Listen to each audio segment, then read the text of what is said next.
Hello, my name is Sanaa Green, and I am here with a noted healer who lives in the Detroit area. Her name is Anita Jones, and she's going to tell us a little bit more about her name and the name that she goes by and how she came to use it. I wanted to talk to her today because I am really impressed with the spiritual way in which she has approached the COVID-19 crisis. This is a recording for the gathering, Wisdom Amidst COVID-19. It's June 14th, 2020, and the state of Michigan recently lifted most of the stay-at-home orders. And so we're starting to get back into our regular routine. And in the once we started to get back into the regular routine, there have been protests all over the world, really, because George Floyd was killed by a police officer in Minnesota. So we are in the midst of great change. This is definitely a great turning, as Joanna Macy coined that phrase.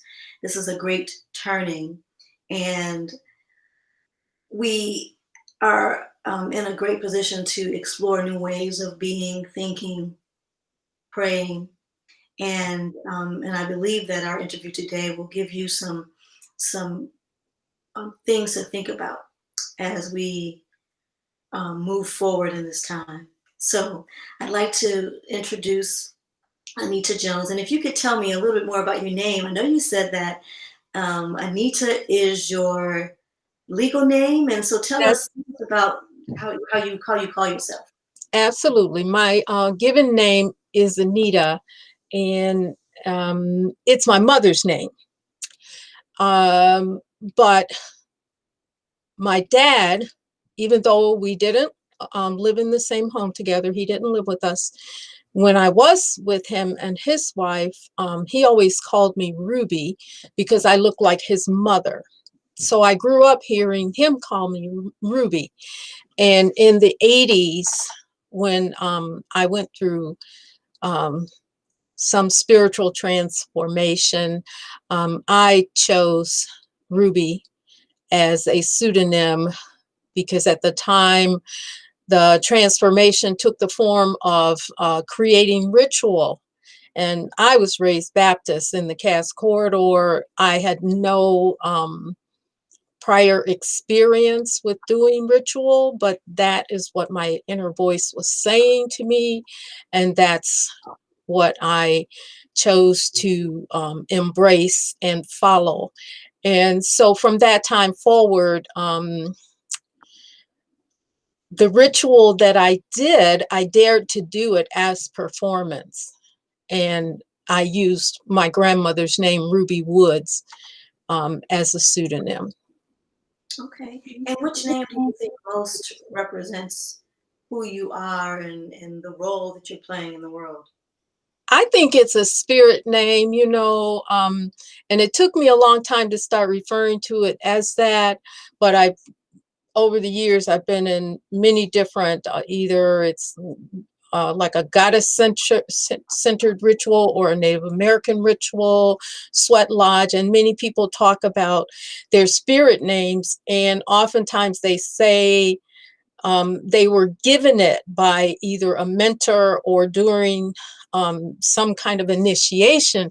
And so it took me a long time to think of Ruby as my spirit name, but probably the last 10 years, I decided Ruby is my spirit name. And I cause a lot of confusion in circles because people know me as Anita and they know me as Ruby. But if they kind of like within the circle, one person says Anita, I will answer, and the other person says Ruby, I also answer, and then they're like, well, what's going on? Who are you really? And I am Ruby and Anita. However, I believe my spirit is Ruby. That's in my spirit. I'm Ruby.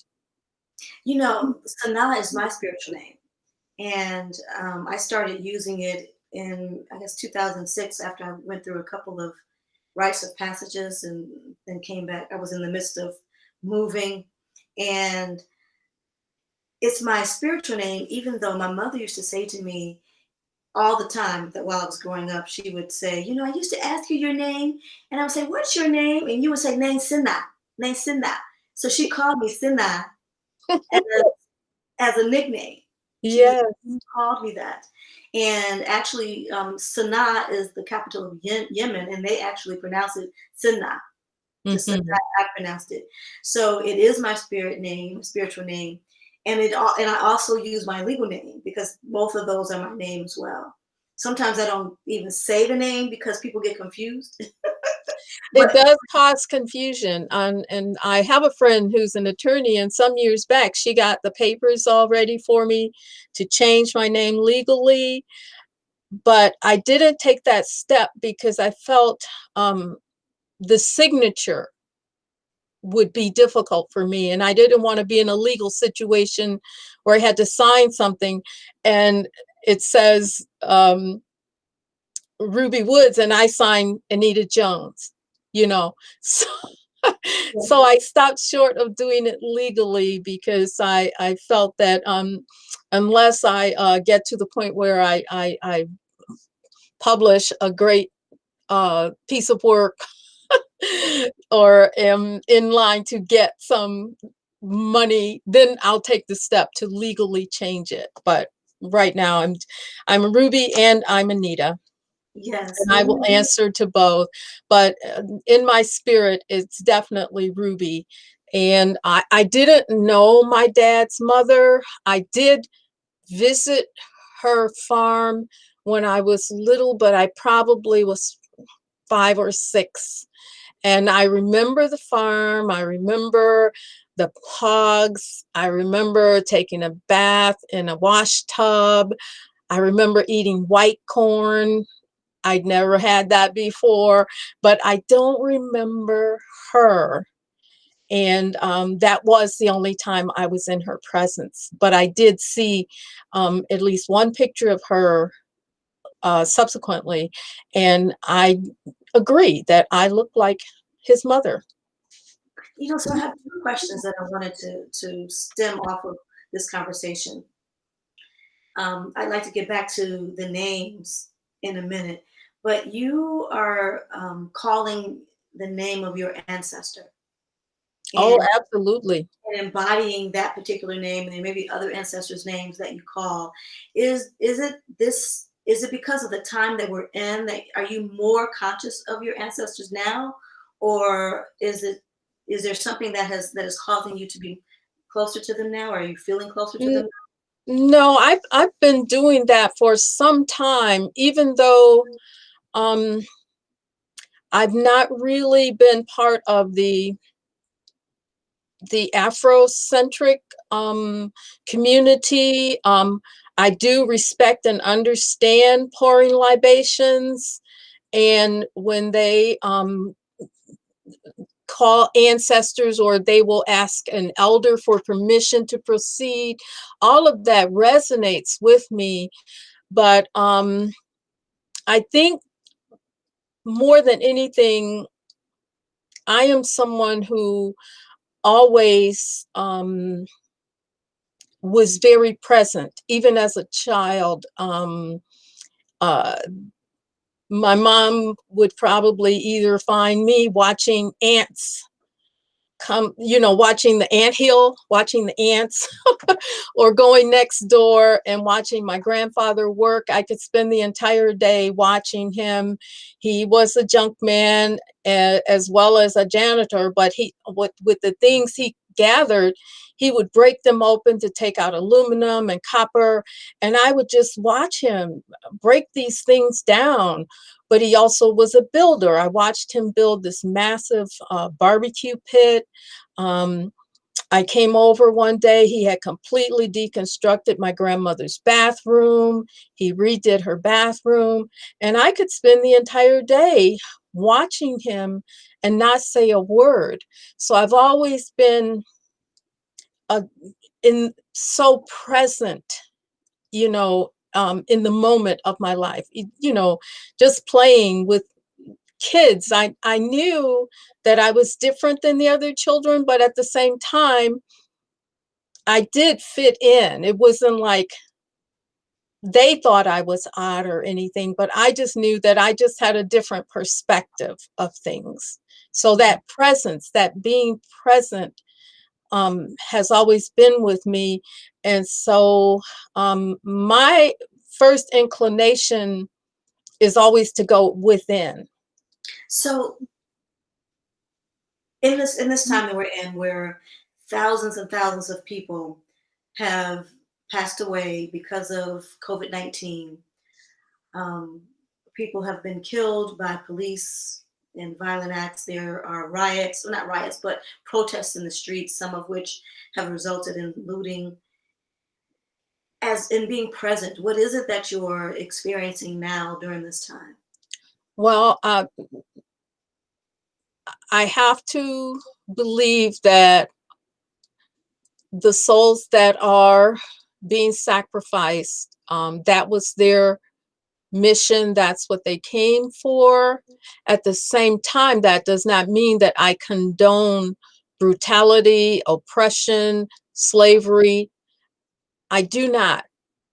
But I do believe as a spiritual being that we go around and come around, and that there are lessons and missions and reasons for our coming into this life experience. And so um, it's not that I don't feel the pain and the sorrow. Um, about 3 years ago, I did a wailing ritual in my um, space here, and invited a group of people. It ended up being just the three of us, and what I did was I had pulled photographs from the internet of many of the innocent people who have been killed by police.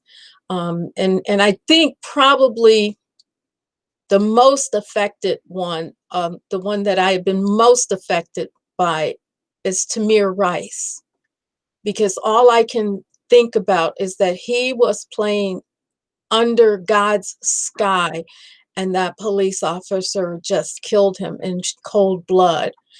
But the wailing ritual involved us taking each picture one at a time and speaking to that individual and thanking them for their life and their sacrifice at this time, and that we wanted to bless them and release them into the afterworld or the beyond. And it was very powerful. And the more we pulled up another picture and spoke to the individuals, we really were like weeping by the end of the circle. Um, so for me, those are just the kinds of things that come out of my um, sitting with myself, being silent, listening to the voice inside. It's like, what best can I do with what I have in this moment? And I feel that there's so much power in the prayer and the meditation, and giving yourself wholly over to it, and believing, intending that whatever outcome there is, it will be for the highest good. Yes, yes, yes. Because when you say sacrifice, I think some people may understand it, and I'd like to hear a little bit more about what you mean by sacrifice. And I'd also like for you to explain, if you could, the wailing ritual. Like, it's what culture is that a part of, and how That, does my spirituality is very self-referred. I have read a lot of things and participated in sweat lodges. I've read a lot of pagan books, earth-centered rituals and books. And it seems like in the 80s, well, the 80s is when I awakened to these things, but the first ritual that I did came completely from me. And what happened is I began to hear the directive that I had to fast, I had to make a mask, and I had to burn some things. So I'm hearing that often enough, and it wasn't audible, it was just an inner voice. You have to fast, you have to make a mask, you have to burn some things. So I decided to fast for 30 days on water alone, leading up to my 33rd birthday. I made a mask out of paper mache, and I had to literally sleep with it on my face because I put too much water in the mask, in the paper mache mix. And but it did set up through the night, and I painted it black because it was an unknown. But I did put a mark at the place of the third eye. And then you have to burn some things. So since it was coming up to my 33rd birthday, I invited people to my home, and I asked them to bring stuff to burn. And I expected that perhaps they would bring big pieces of things, and there was an artist there that I had asked, like, I want you to build a creative bonfire, and we'll burn it, you know. But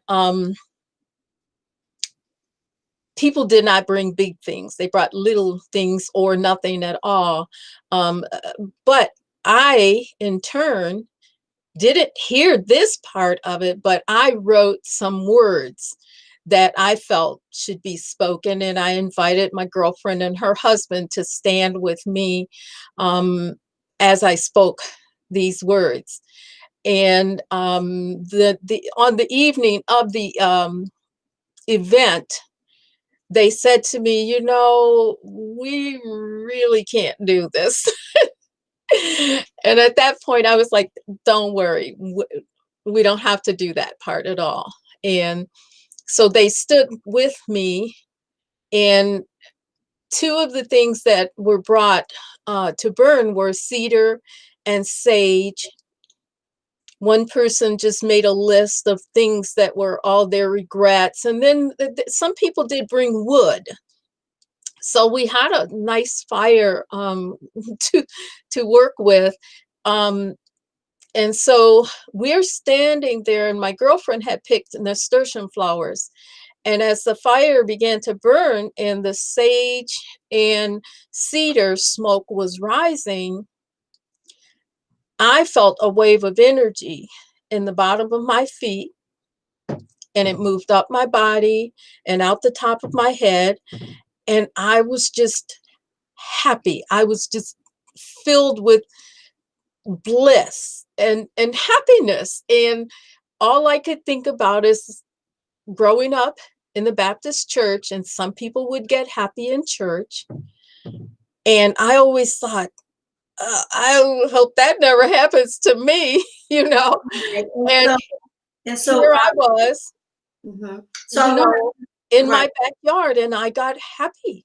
So mhm, that ritual just came out of me. So over the years now, I'm 66. That's 33 years ago that occurred. And moving forward, I have always been just very self-referential. So it's not a particular culture, except of course, if I could kind of read the Akasha, um, I could probably pinpoint where it comes from. But other than that, it has come from me. yes. I know that there are, I know there was a particular culture, I don't know if it was in one of the Shakespearean plays where they hired people who were wailers, who came in Ah, as a part of the funeral, and that was a part of what they did. And then in some African cultures, there's a time for crying, wailing, and mhm, and emoting. And mhm. maybe you had looked at one of I those. I I agree, I I agree with you in that I also have taken bits and pieces from different cultures and different Mhm. religions. And I am a Christian, although most Christians probably wouldn't consider me a Christian based on my based on the breadth of my practices and beliefs. I do believe that Jesus the Christ was an example of who we could be in God. And Mhm. I also believe that Buddha was an example of who we Mhm. can be in God. And I also believe the goddess is an example of who we can be, as we're in our God self. So I definitely understand what you're saying. Mhm. I know that you mentioned when the pandemic first started, you said you were praying every night at 8 p.m. and you invited others to pray with you. Mhm. Can you tell me why you were praying at that time, what you were praying for? And You know, I'm not really sure how I kind of hit on the 8 p.m. hour, but I felt that okay, you need to just lock in um, a time, and I was doing it for the whole hour, you know, and that went on for a bit. And I think by the time you invited me on that call, that's when I had already decided to do at 8 and 2 and 8 and 2. And it was just feeling that, okay, that is the most I can do because I don't have, you know, the legislative power. I don't have that superpower magic wand, except that perhaps we do. We just, it doesn't look like outwardly. There are superheroes among us, but we don't look like the ones that from the society cartoons, recognizes, yes, from the you cartoons. know, because they almost always involve smashing things. And I just don't believe that that's really necessary to shift things. I Mhm. believe So, things can shift like in the twinkling of an eye. yes, so you felt that praying would help to shift things. Oh, absolutely. Mhm. And I started out really silently, but then I have so many meditation tapes, or not necessarily meditation tapes, but the tapes from my massage practice. So then I began to listen to music. And then it even shifted so that during the day, that 2 p.m., it was kind of difficult to just say, okay, close in and sit down and be quiet because I've got my garden. So then I would do like a open eye meditation or a walking meditation in the afternoon hour.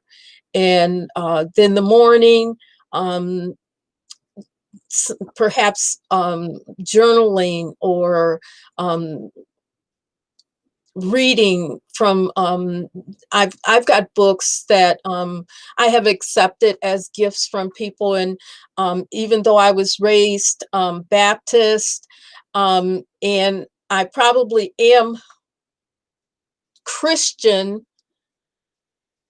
in my heart, and because I believe Jesus is the light of the world, um I don't like say, well, I go to the UU church. I don't even read the Bible, and I don't feel that. So I have books of daily prayers that people have given me. So Mm, I was reading those, yeah. you So know. let me stop you there.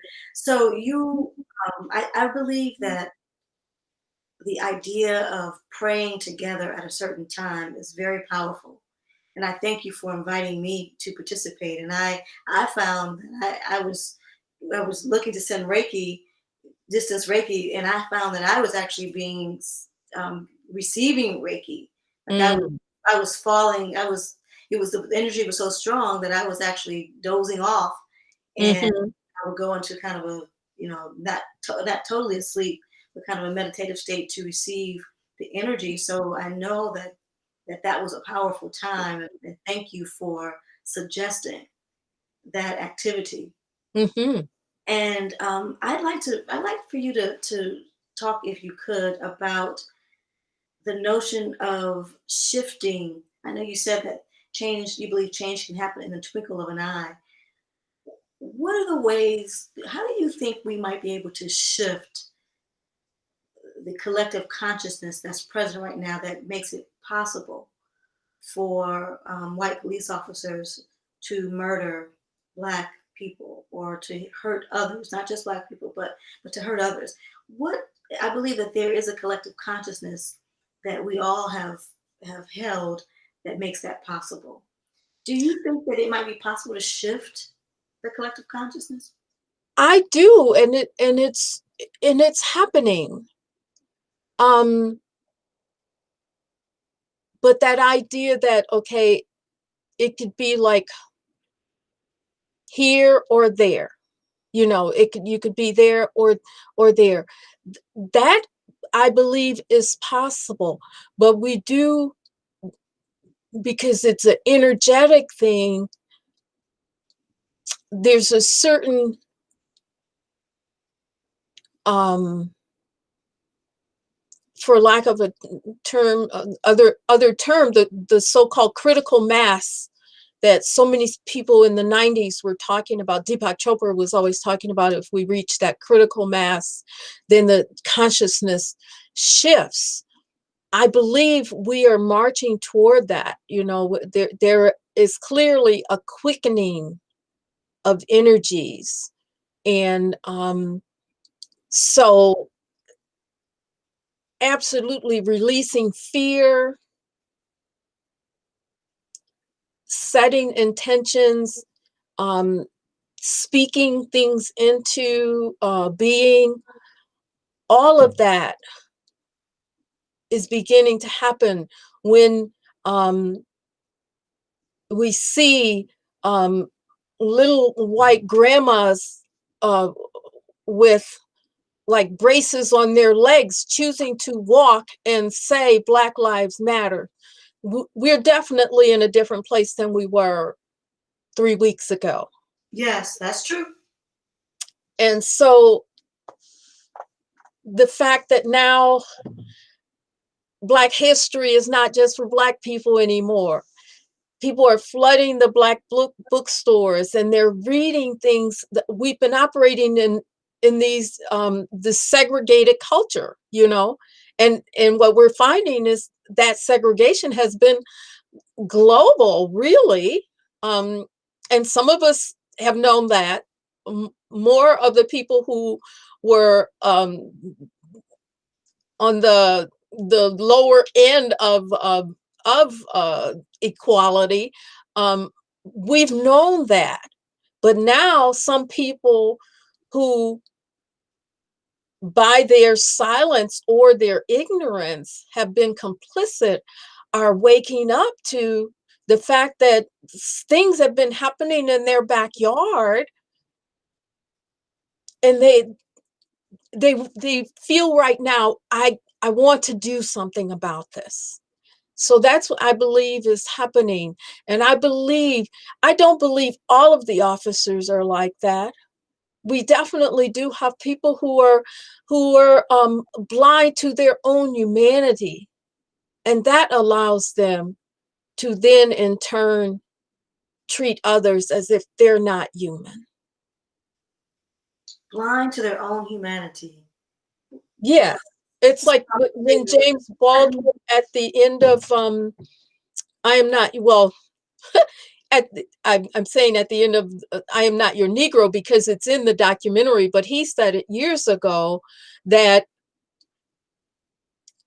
people who need a nigger have created it, because we are not that. We are humans, but they created that.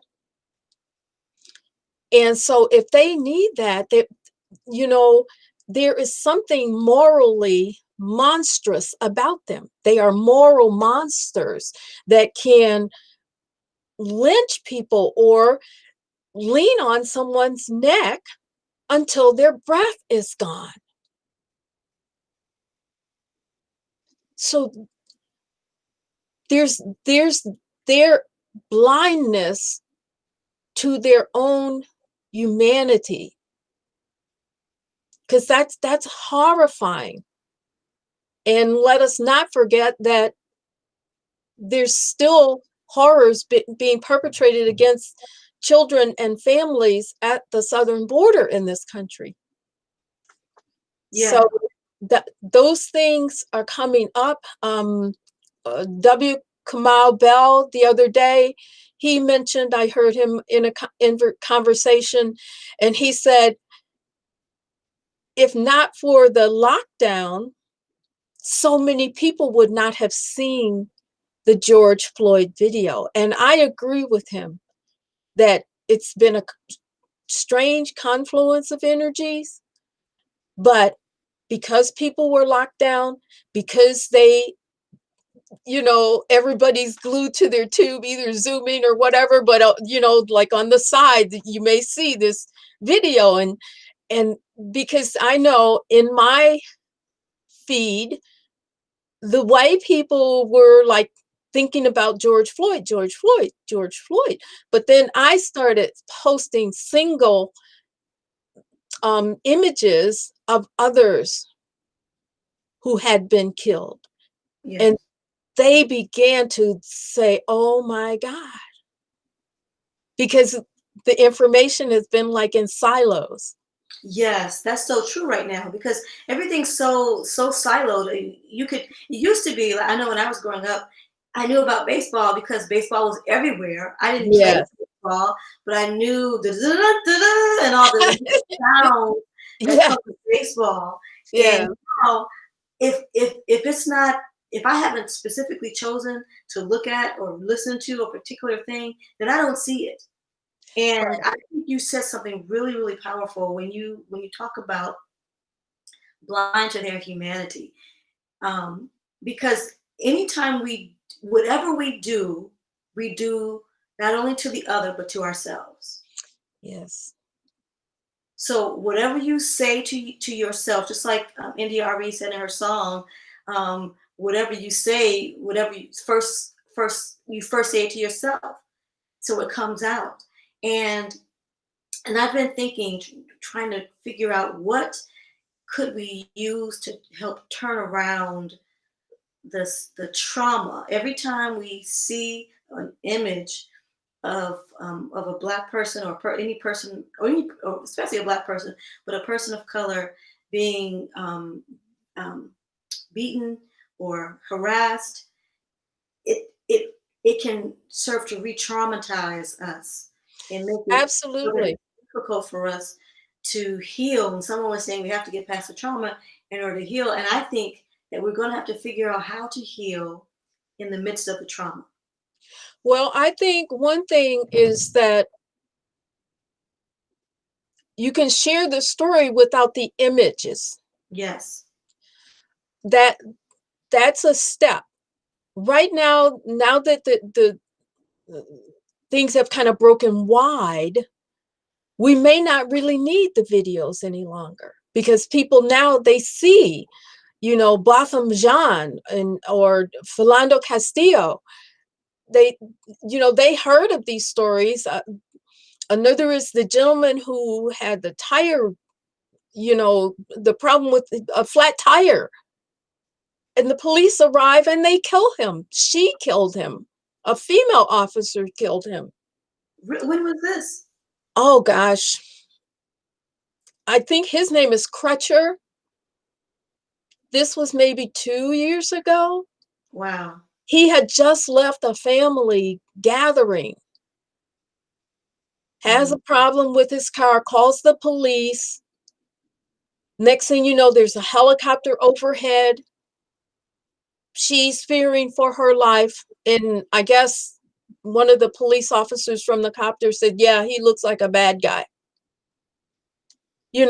So the stories are out there now.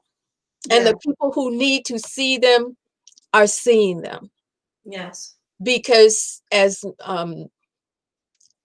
Angela Davis, Toni Morrison, Maya Angelou, all of those voices have said, Mhm. this is not our problem. You know, We- Yeah. we're getting the brunt of it, but we are not the ones doing this. Yes. And so now people are waking up. And that's if nothing else, my prayers for many years, I have always prayed for the highest good. When I do Reiki for someone, I'm doing it for the highest good. When I do massage, I always imagine that I am like remaking your body in that 1 hour. I'm like giving you a whole new body with my hands. And so I intend Mhm. that when you leave my space, you are some way, somehow, a little bit higher vibing than when you came in. Yes. Yes. That's so wonderful.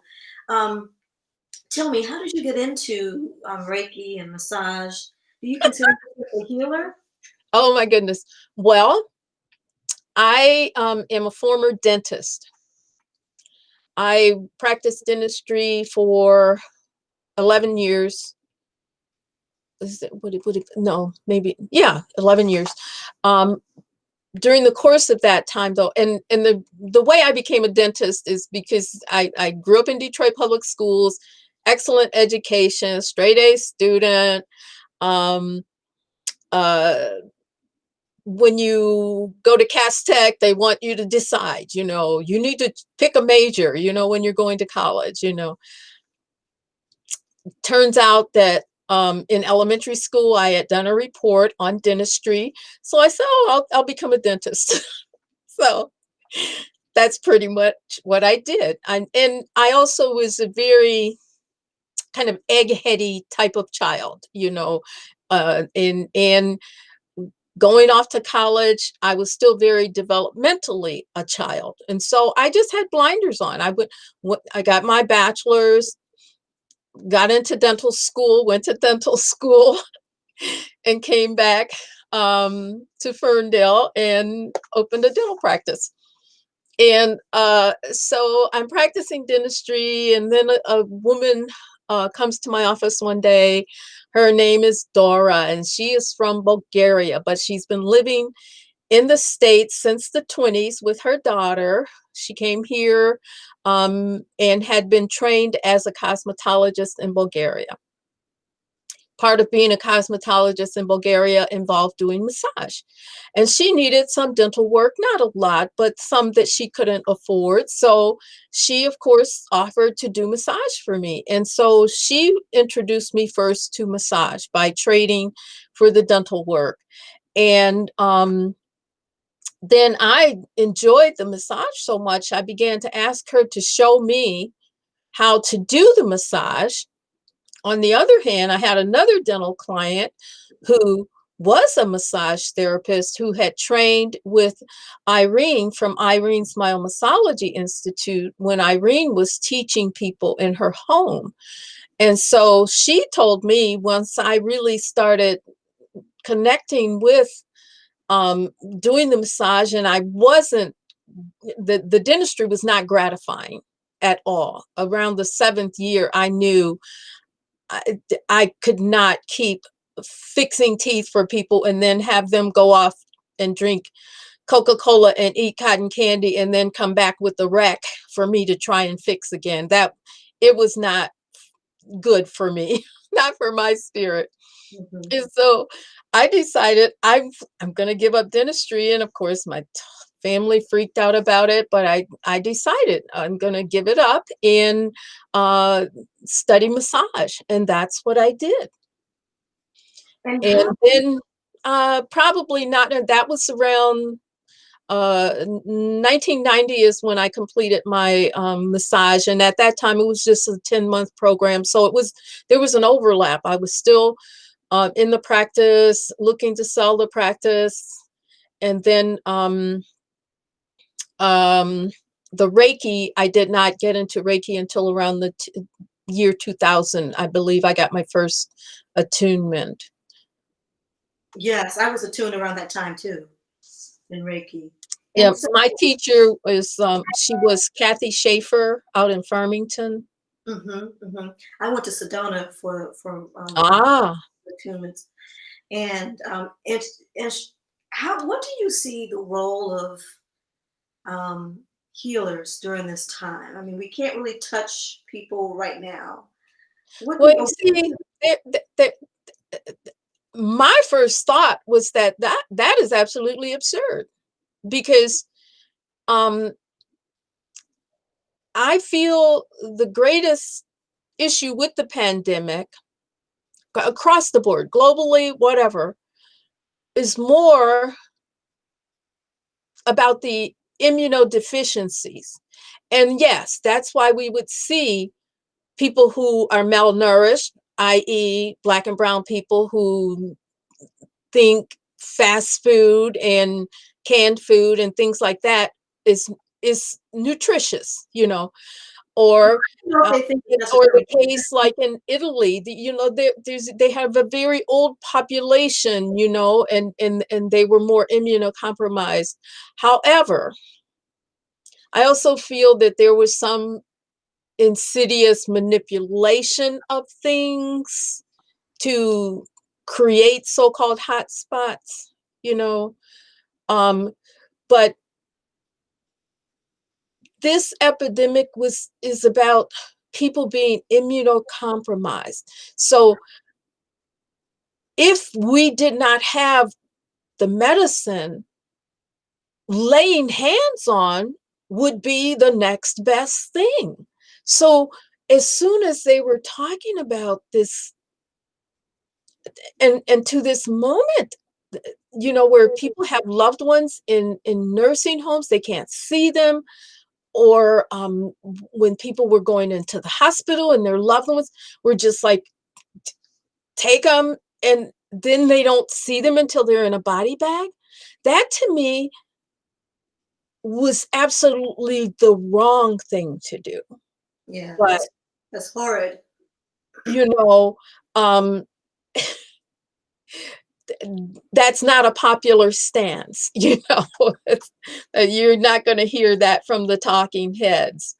And so now things are reopening. At first, there were noises about how it's like, well, maybe massage won't come back, and I'm like thinking, okay, it's going to be time for Ruby to be subversive, because I'm willing to be respectful and mindful of people and do the distancing and the protocols and, the face mask and all of that, because I respect others who feel that, oh, somebody's going to get me sick. But to buy into the notion that we cannot touch each other anymore, I was not going to go there, not for 1 second. Yes, yes. That's a very interesting perspective because healing takes place on so many levels. Being able to come to wholeness and wellness includes energetically and emotionally being able to heal. And emotionally, people can die of a broken heart, Oh, die absolutely. I of believe loneliness, it. or die Yeah.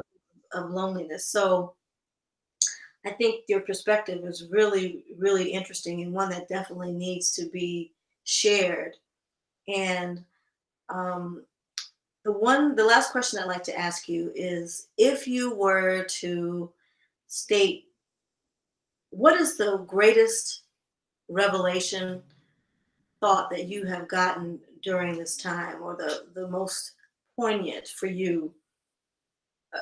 So we've gone through, like I said, many deaths, social distancing, a shift for you from it seems like your foundational um, belief in your work and the impact of your work.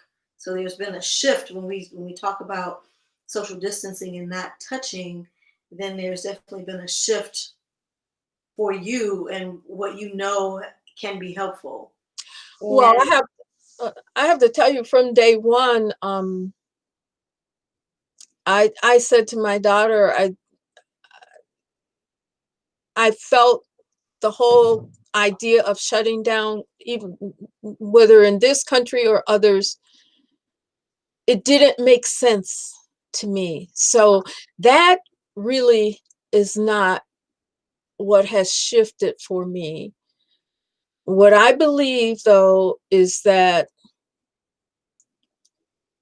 when you pray and you're authentically praying for the highest good, you don't know what that means. You don't know what it's going to look like. And then you may be able to look back and say, oh, okay, this has brought us to a better place. That Friday before they did the first protest in Detroit, I knew I was not going to go and protest in the streets. That's just not my inclination. But I did go down. I dressed in white. I took smudge and I took rose water and I smudged that intersection. I went around 4 times with the smudge, the sage, and then I sprinkled rose water completely around. And by the time I completed that circle, the wind picked up and the clouds rolled in. And I believe that I helped to set a force field for the succeeding event that happened at 4. And so you don't know, but if you have a pure intention and you step into that, then you surrender to it. And you cannot predict the outcome. I wouldn't have thought that, I mean, and some folks might say, well, it was just coincidental that the wind came and, the clouds rolled in. But it was like to the second that I ran out and completed that circle, ran out of the rose water, the rose water was gone. And so I kind of smiled inside and went to my car and came home. Yes. Because I felt that I had done the best that I could do for that day. And certainly in that space, there was a pretty innocuous gathering. And only later did I find out that beyond that walk or that protest, there were so many others that popped up all over the city. And unfortunately, some trouble did arise. But I believe that was my offering of light to the sum of all the light that was pouring forth on that day. And that's what we think we should try and think, that, okay, fill this space with love and light and healing and joy. And that little mantra comes to me from the year 2010 when I invited some people to do a ritual over at the Detroit Repertory Theater, and Reverend Maiwa Lisa Reynolds led us in prayer. And she kept repeating, love and light and healing and joy. And to this day, on my water crock at home, I have love and light and healing and joy. And that's what I imbue my prayers with. That's what I want to lift up. That's what I intend. So I feel that I don't know that I've done anything or had any particular insight that I've not experienced before. Because I probably would not have launched into the cycle of the prayers. I've always prayed, but I felt like, okay, you have to step it up. And as things have progressed, I really have just come down to, I pray like maybe once during the day, but I was locked into that 4 times a day for at least a couple weeks there. Yes. Yes. Well, Ruby, thank you so much for your time and thank you for all the wisdom that you've shared. I really appreciate it, and I look forward to seeing you again sometime soon. Sure. Thank you, dear. Yes, Thank you for having me. you're welcome.